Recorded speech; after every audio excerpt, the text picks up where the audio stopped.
réorganiser ses priorités. Dans tes journées, tu as tous, on a tous d'ailleurs, des priorités qui sont différentes.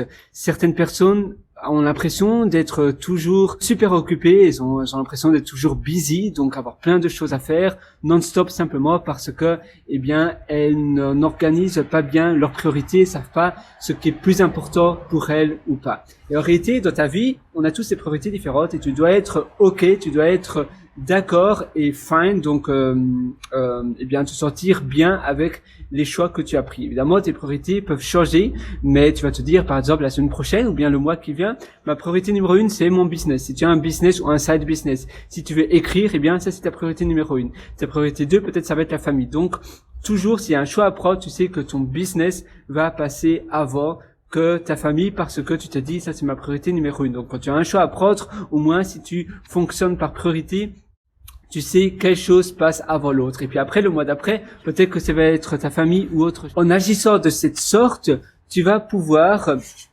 prendre des décisions beaucoup plus rapidement. Si moi, ma priorité, c'est le boulot. Si j'ai un travail en tant que salarié et j'aimerais avoir un autre travail, je dois préparer pour exercer des connaissances que je ne masterise pas encore très bien.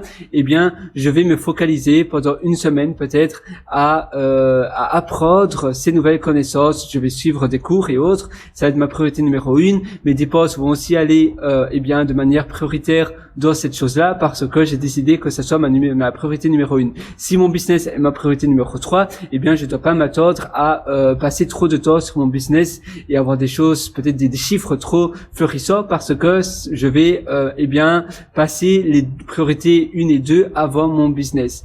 Et ainsi de suite, comme cela, tu vas pouvoir être d'accord parce que parfois on veut faire tout en une fois.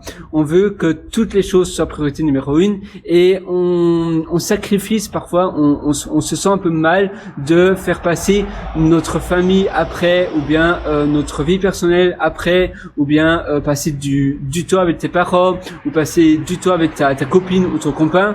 Mais si tu te dis à l'avance, j'écris, c'est ma priorité numéro 1, c'est l'écriture, c'est la réalisation de formation, ou bien si c'est mon business, au moins tu as fait ton choix est fait, tu sais que pendant une semaine, 1 mois, 2 mois, c'est cette chose-là qui passe avant et ainsi tu vas pas culpabiliser parce que tu as pris ce choix-là, tu as fait cet engagement-là et tu vas le dire à ton entourage et ainsi ils le savent et ils savent à quoi s'attendre. Ils vont savoir que pour le moment ta priorité numéro 1 c'est tes études par exemple et donc tu vas être moins présent à faire autre chose. Et je pense que c'est important de faire des priorités dans ces journées pour que l'on puisse avancer plus rapidement et ne pas trop se prendre la tête. Parfois, on rumine à cause de choses parce que on n'a pas été assez clair dans ses priorités. Moi, je te conseille de faire pareil et ainsi tu vas aussi avancer beaucoup plus rapidement parce que ça va prendre moins d'espace mental. Tu sais, pendant 1 mois, je fais rien que ça et les autres choses